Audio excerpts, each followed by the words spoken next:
건강한 TV 토크닥터 토닥. 안녕하세요. 아나운서 김문정입니다. 겨울철에 심뇌혈관 질환 발병률이 높다는 건 익히 잘 알려져 있죠. 그런데 최근 영국 런던대 발표에 따르면 여름에도 온도가 1도 오를 때마다 뇌졸중으로 인한 사망률이 2.1% 증가한다고 합니다. 또 미국 심장학회에 따르면 기온이 32도 이상이면 뇌졸중 증상이 66%나 높아진다. 이런 결과를 내놨는데요. 그래서 여름철에도 더 이상 안심할 수 없는 뇌졸중, 오늘 토크닥터 토닥에서 자세히 알아봅니다. 먼저 건강맨 이원구 씨 소개합니다. 안녕하세요. 네, 안녕하세요. 오늘도 건강맨 이원구와 함께 건강한 정보, 흥미진진한 퀴즈 함께 하시죠. 네, 그리고 뇌졸중에 대해서 속 시원하게 알려주실 전국권역 심뇌혈관 질환센터 이학승 센터장님과 함께합니다. 어서 오세요. 예, 안녕하세요. 반갑습니다.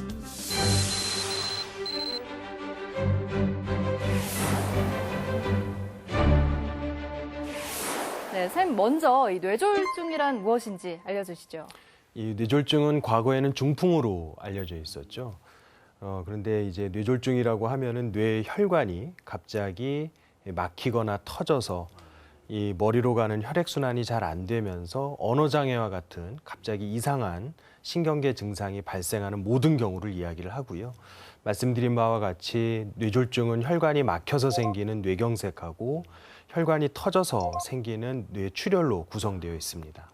사실 이 뇌졸중이라고 하면 이 토닥에서도 종종 언급되던 질환이긴 한데요. 이 뇌혈관 질환이라고 알고 있긴 하지만 이 어떻게 발생하는지 또 어떤 증상들이 나타나는지도 궁금합니다. 뇌졸중은 좀 전에 말씀드린 대로 혈관이 막히는 경우하고 혈관이 터지는 경우가 있는데요. 그중에서 이제 혈관이 막히는 뇌경색이 훨씬 더 많이 발생을 합니다. 근데 이 뇌경색은 이 동맥경화로 인해서 혈관이 서서히 좁아지다가 결국 막히는 경우가 있고, 그다음에 우리 몸 안에서 떠돌아다니는 혈전이 갑자기 혈관을 막게 되는 이 혈전성 뇌경색이 있습니다. 근데 이제 동맥경화로 인해서 생기는 경우는 잘 아시는 바와 같이 고혈압, 당뇨, 고지혈증 이런 것들이 가장 큰 원인이 되고, 우리 몸에서 혈전이 생기는 가장 흔한 원인은 이 부정맥과 같은 이 심장 질환을 들 수가 있겠습니다. 선생님, 그 뇌졸중은 예방이 중요하다고 얘기도 많이 듣고 또 저 또한 그렇게 생각을 하고 있거든요. 근데 어떤가요? 예, 그렇습니다. 뇌졸중은 크게 1차 예방하고 2차 예방으로 나눌 수가 있고요. 1차 예방이라고 하면은 뇌졸중이 발생하기 전에 예방을 하는 것이고, 2차 예방은 뇌졸중이 일단 생겼지만 재발을 막기 위해서 이제 하는 예방법을 2차 예방이라고 합니다. 사실 1차 예방법하고 2차 예방법이 그렇게 크게 차이가 나진 않습니다만은 아무래도 병이 발생하기 전에 하는 1차 예방은 약물 치료로 인한 예방법보다는 음식, 운동, 이러한 생활 습관 교정을 통한 방법들이 더 많이 유용하게 사용이 되고 있습니다. 그렇다면 그 치료 과정은 어떻게 되나요? 예, 말씀드린 대로 뇌졸중은 치료가 굉장히 중요하고요. 시간이 특히 중요합니다. 예전에 이제 타임 이즈 브레인이라는 말이 우리 이제 신경과 내에서는 표어로 사용될 정도로 문제는 뭐냐면은 뇌경색이 발생한 시간을 정확히 안다라고 가정을 했을 때 혈관을 뚫기 위해서 재개통을 하기 위해서 약제라든가 시술을 할 수 있는 시간이 4시간 반으로 제한이 되어 있다라는 점입니다. 물론 예전에 비해서 좀 더 많은 시간을 두고 할 수도 있지만 어찌됐든지 간에 4시간 반이라는 그 짧은 시간 내에 치료가 이루어져야 되기 때문에 굉장히 뇌졸중 치료에 있어서는 시간을 단축시키는 것이 굉장히 중요하다고 볼 수 있습니다.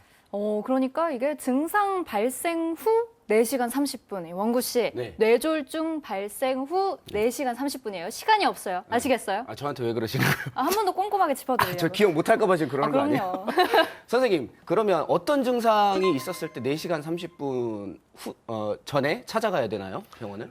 뇌졸중의 증상의 가장 큰 특징은 없던 증상이 갑자기 생긴다라는 거고요. 대표적인 뇌졸중의 증상은 말이 어둔해지거나 말이 잘 안 나오는 언어 장애라든가 한쪽으로 팔다리의 근력이 힘이 빠지게 되는 근력 약화, 그리고도 이제 중심을 잡기 힘들 정도의 어지럼증이라든가 견디기 심한 두통 등이 대표적인 뇌졸중 증상이라고 말씀드릴 수 있습니다.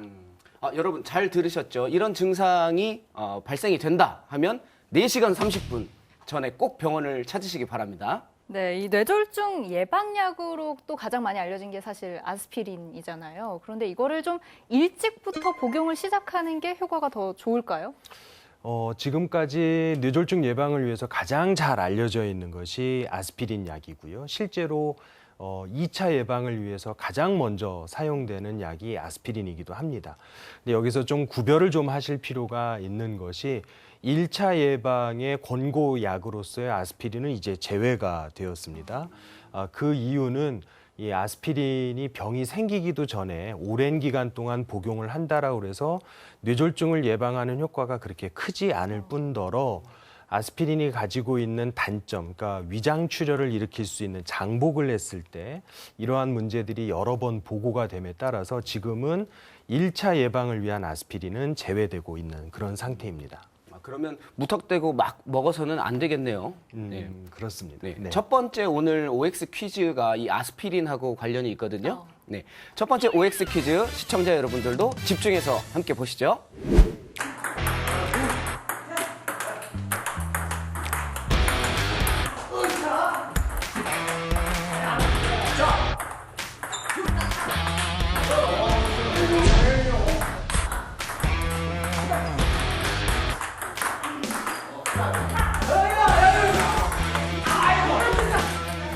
네, 오늘은 스트레스는 멀리 날려버리고 건강은 서로 주고받고 계시는 어르신들을 만나러 와봤습니다. 와, 이분들 실력이 보통이 아니신데요. 오늘 이분들과 함께 OX 퀴즈 한번 풀어보도록 하겠습니다. 한번 만나볼까요? 여러분, 안녕하세요. 뇌졸중 예방을 위해서 보통 아스피린을 복용을 한다고 하는데요. 피가 굳는 것을 방지하는 다른 약제를 이 아스피린과 함께 복용을 하면 뇌졸중 예방에 더 효과적이다. 맞다 생각하시면 O, 틀리다 생각하시면 X로 이동해 주세요. 자, O를 선택하시는 분들 중에 우리 회장님, 다른 약제와 아스피린을 함께 복용하면 뇌졸중 예방에 더 효과적이다 라고 생각하셨죠? 혈액순환이 잘 되기 때문에 네. 피에 좋지 않을까. 아스피린과 같이 먹으면 네, 제 생각이. 더 혈액순환에 더 도움을 줄 것이다. 네, 알겠습니다. 앞으로도 건강 계속 유지하시기 바랍니다. 네. 자, 그럼 우리 X를 선택하신 분들이 여기 표정이 너무 밝으신 우리 어머니.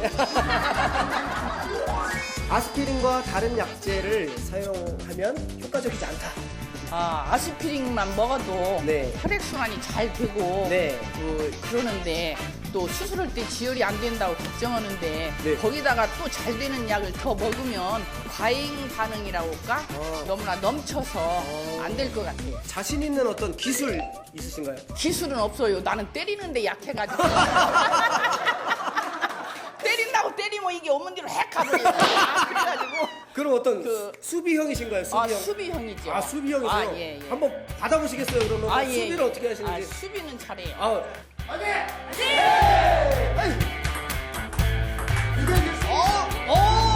자, 다시. 잘 받으시네요. 어머님, 서브.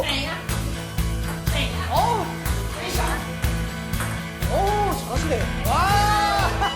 정말 뭐 수비형이 아니라 공격도 아주 잘하셨어요. 잘했어요. 앞으로도 꾸준하게 운동하시길 바랍니다. 예, 감사합니다. 네, 감사합니다.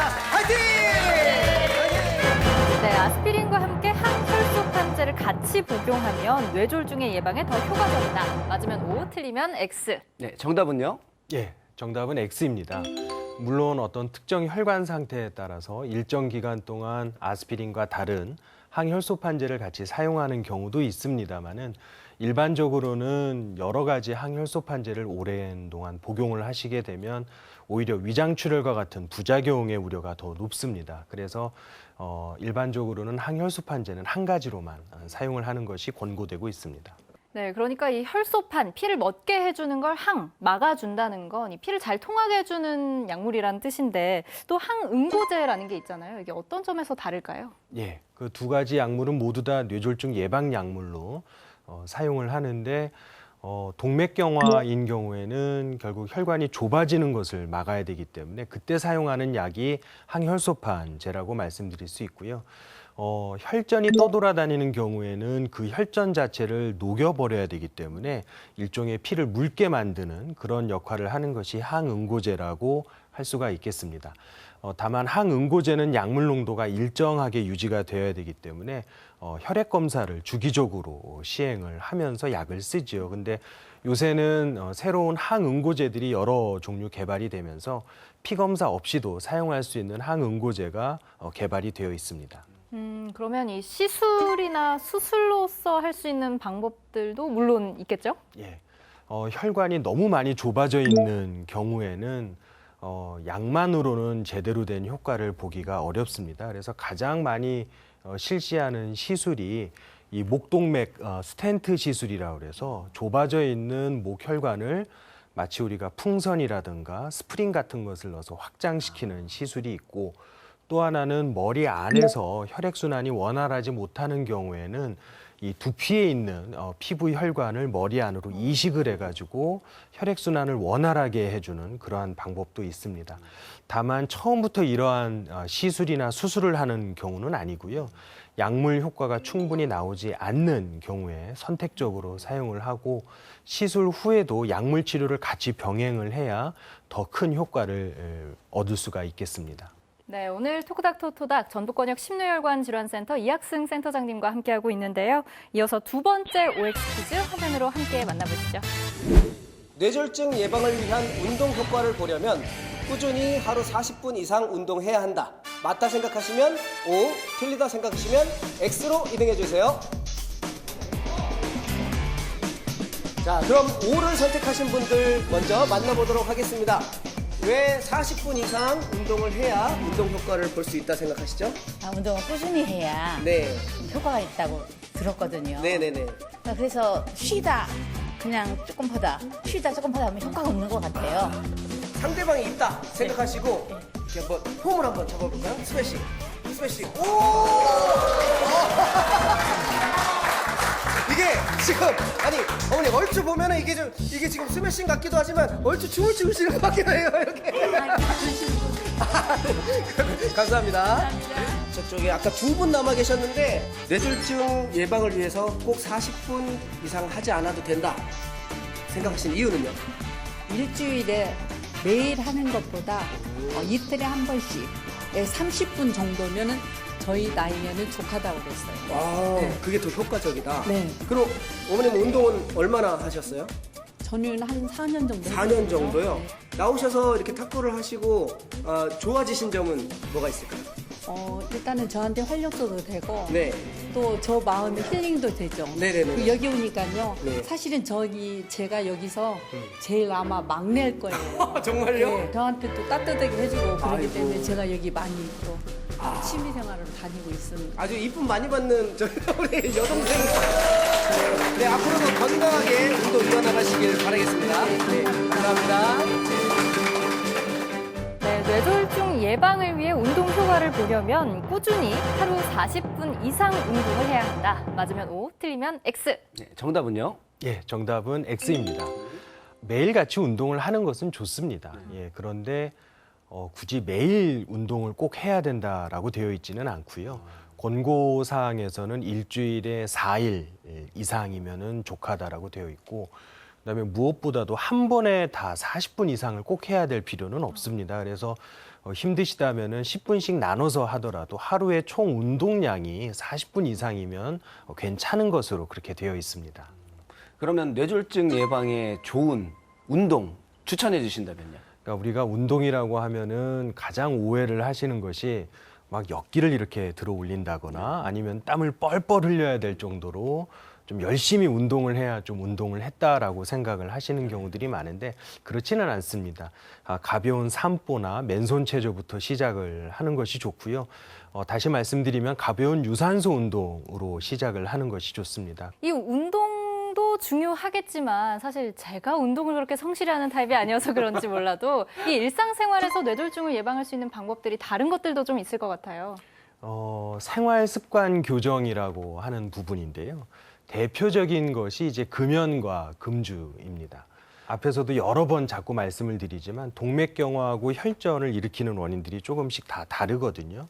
근데 담배는 동맥경화증을 악화도 시키지만 혈전 자체를 또 만들 수도 있는 거의 유일한 위험 요소입니다. 그러니까 담배는 그만큼 양쪽으로 다 안 좋다라는 이야기죠. 그래서 만약에 흡연을 하고 있으시다면 무조건 금연을 하셔야 되고요.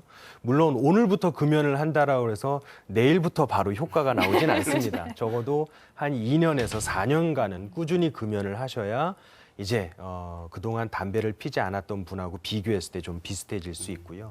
술에 관해서는 일부 이제 보고에서는 하루에 2잔 이내의 술은 혈관의 이제 탄력성이나 긴장도에도 도움이 되기 때문에 심근경색이나 뇌졸중에 도움이 된다라고 알려져 있는데 왜 술을 그렇게 권고를 드리지 않냐면 우리나라 분들 중에서 모임에 가서 술 딱 2잔 먹고 오늘 마실 거 다 마셨다고 나 이제 그만 마시겠다라고 하는 분을 못 봤습니다. 예. 그래서 가능하면 그래서 술도 아예 금주를 하라고 말씀을 드리는 겁니다. 역시 건강을 지키기 위해서는 금연, 금주는 정말 필수네요. 그렇죠? 예, 그렇습니다. 자, 그러면 건강맨과 함께하는 마지막 3번째 OX 퀴즈 함께 보시죠. 올리브 오일이 건강에 아주 좋다고 하는데요. 이 올리브 오일은 뇌졸중 예방에도 좋다. 맞다 생각하시면 O, 틀리다 생각하시면 X로 이동해 주세요. 자, 하나, 둘, 빨리요. 빨리 이동해 주세요. 하나, 둘, 셋. 네, 어디까지요? 이쪽으로 오를 좋다. 네, O를 선택하신 분들 중에 먼저 만나보도록 하겠습니다. 뇌졸중 예방에도 좋을 것이다 라고 생각하신 이유는요? 기름기가 있기 때문에 네네. 도움이 되지 않는가 이렇게 생각합니다. 좋은 기름기가 네, 있기 때문에 네. 아버님은 제가 보니까 양면체를 쓰시는데 양쪽으로 다 이렇게 칠 수 있는 건가요? 그렇죠. 자세 한번 보여주실까요? 네, 그게 아 이렇게 양쪽으로 박수 한번 주세요. 아 이렇게 감사합니다. 네. 계속 열심히 운동해 주세요. 네. 네. 그럼 나몰라 하셨던 우리 아버님 모르겠다. 그럼 나몰라 하셨던 우리 아버님. 보니까 모습을 보니까 베트남 축구 감독님 박항서 감독님 좀 닮았어요. 고맙습니다. 네, 감사합니다. 맞아요. 아버님, 그러면 올리브 오일이 뇌졸중 예방에는 도움이 안 된다라고 생각하시는 이유는요? 저는 본래 올리브유라는 것을 먹지를 않고 네. 참기름, 들기름, 깨기름만 먹어요. 그렇기 때문에 모른다 그 말이죠. 올리브 오일은 모르겠다 아예. 네, 모르겠다. 아예 모르니까 그러니까 모르겠다는 얘기고 차라리 참기름에 대해서 질문했으면 그럼 참기름은 어떤 참기름은 밥 비비 먹고 그러면 참 아버님 탁구하신 지 얼마나 되셨어요? 지금 10년 남았습니다. 그러면 상대방에게 내가 쓸 수 있는 어떤 교란 작전 이런 게 있을까요? 속이는 네. 어떤 식으로? 모션은 이렇게 하지만 낚여서 이렇게. 시선은 이쪽을 보면서 줄 때는 저쪽으로 주는 어떤. 네. 감사합니다. 계속 건강하게 운동하시기 바랍니다. 네, 올리브 오일은 뇌졸중에 효과가 있다. 맞으면 O, 틀리면 X. 네, 정답은요? 예, O입니다. 여러 가지 좋은 음식들이 많이 소개가 되고 있는데 아무래도 뇌졸중을 직접적으로 예방하는 효과라기보다는 우리 몸의 건강도를 올려줘서 뇌졸중 위험 요소를 좀 낮춰주는 효과가 있는 음식들이고요. 아직까지는 견과류와 올리브 오일만이 인정되고 있는 식품입니다. 네, 건강한 TV 토크닥터 토닥. 오늘은 뇌졸중의 예방과 치료법에 대해서 자세히 알아보고 있는데요. 오늘은 특별히 이 공식 질문 3가지 대신해서 이 질환과 음식의 상관관계에 대해서 좀 더 자세히 알아보려고 합니다. 먼저 뇌졸중에 좋은 음식 따로 있을까요? 음식에 있어서 중요한 것은 어떤 한 음식에 너무 치우치지 않게 드시는 것이 제일로 좋은데 특히나 우리나라 같은 경우에는 어떤 음식 식재료가 좋다라고 하면 너무 거기에 몰리는 경우들이 있는데요. 각자의 몸 상태라든가 여러 가지 상태를 보고 이제 음식을 드시는 게 좋을 것 같고 저는 개인적으로 식자재보다는 음식을 하는 방법이 굉장히 중요하다라고 생각이 듭니다. 앞에서도 이제 고기를 드시지 말 필요가 없다라고 제가 말씀을 드렸는데 예를 들어서 닭 요리를 한번 들어보죠. 닭을 먹는데 우리가 치킨으로 먹는 경우하고 백숙으로 먹는 경우에는 어떤 게 더 기름기가 많겠습니까? 치킨이 훨씬 그렇습니다. 많겠죠. 그래서 고기가 중요한 것이 아니라 고기를 먹는 방법이 중요하고요. 무엇보다도 싱겁게 드시는 것을 다시 한번 강조드리는 이유는 짜게 드시는 것이 뇌졸중의 위험도를 높이는 것뿐만 아니라 짜게 먹는 것 자체가 고혈압이라든가 당에도 좋지 않은 영향을 주기 때문에 무슨 음식을 드시는 것보다는 먹는 방법을 잘 생각하시는 것이 더 건강에 도움이 될 거라 이렇게 생각이 듭니다. 그러니까 계속 정리를 해주시고 있기도 하고 앞서 말씀해 주신 것도 참 많지만 다시 한번 안 여쭤볼 수가 없네요. 그렇다면 좋지 않은 음식들에는 물론 뭐 기름기가 많은 음식, 또 소금 짠 음식 이런 것들이 있겠지만 대표적으로 어떤 것들이 있을까요? 대표적으로 패스트푸드 음식이죠. 예, 패스트푸드 음식은 고열량에 그다음에 기름기가 많고 그다음에 간을 맞추기 위해서 짜게 만드는 경향이 있습니다. 그래서 실질적으로는 우리 꼭 뇌혈관뿐만 아니라 심장이든 말초혈관이든 어떠한 혈관을 보시는 선생님들도 패스트푸드 음식이 가장 안 좋다라고 말씀을 하시거든요. 그러니까 그런 음식은 좀 피하시는 게 좋겠습니다. 이 올리브 오일과 견과류, 또 저지방 저염식 이렇게만 꼭 기억해두면 참 좋을 것 같은데요. 오늘 건강맨 원구 씨는 어떠셨나요? 아우, 정리를 너무 잘해 주셔가지고 제가 궁금한 게 선생님, 뇌졸중이 젊은 사람에게도 걸릴 수가 있는 거죠? 예, 예전과 다르게 식생활 자체가 서양화되고 그다음에 흡연 인구, 그다음에 음주 인구, 비만 인구가 늘어남에 따라서 지금은 우리나라에서도 30, 40대 젊은 연령층에서 뇌졸중 발생률이 매년 올라가고 있는 상태입니다. 그래서 이러한 것들을 예방하기 위해서는 전체적인 우리가 쉽게 말씀드리자면 마치 성인병 예방 관리처럼 우리 몸에 대한 관심이 좀 더 필요하다라고 볼 수 있겠습니다. 네, 이처럼 젊은 사람들에게도 뇌졸중이 걸릴 수 있다고 하니까 건강은 또 건강할 때 지키라는 말이 맞아요. 있잖아요. 네, 젊다고 너무 자만하지 않고 지금부터 뇌졸중 예방에 좀 신경을 쓰면서 살아가야겠다는 생각을 했습니다. 네, 감사합니다. 네, 선생님 오늘 마지막으로 질환과 관련해서 토닥 시청자들께 당부 말씀해 주시죠. 예, 뇌졸중은 21세기에 가장 사망률이 높은 질환입니다. 물론 암이 전체 사망률에선 1위이기는 하는데 문제는 암은 위암, 폐암, 대장암 이런 모든 암 종류를 다 합쳐졌을 때 사망률 1위고 단일 질환으로서는 이제 심내혈관 질환이 1위가 됐습니다. 그만큼 이제 뇌졸중은 생활 속의 질환이라고 할 수 있고요. 근데 이제 앞서서 보신 바와 같이 예방법은 그렇게 어렵지는 않습니다. 생활 습관 교정부터 하나하나씩 이제 뇌졸중 예방 방법을 찾아갈 수가 있고요. 그래서 너무 뇌졸중을 걱정하지 마시고 두려워하지 마시고 본인의 몸 컨디션을 먼저 확인하시고 거기에 맞는 좋은 예방법을 찾아가셨으면 좋겠습니다. 건강한 TV 토크닥터 토닥. 오늘은 전북권역 심뇌혈관 질환센터 이학승 센터장님과 함께 뇌졸중을 주제로 이야기 나눠봤습니다. 저희 토닥은 여러분의 건강의 플러스 또 행복의 플러스가 될 수 있도록 늘 함께 고민하고 노력하겠습니다. 오늘 준비한 내용은 여기까지입니다. 여러분, 우리는 다음 주 이 시간에 또 만나요. 안녕히 계세요.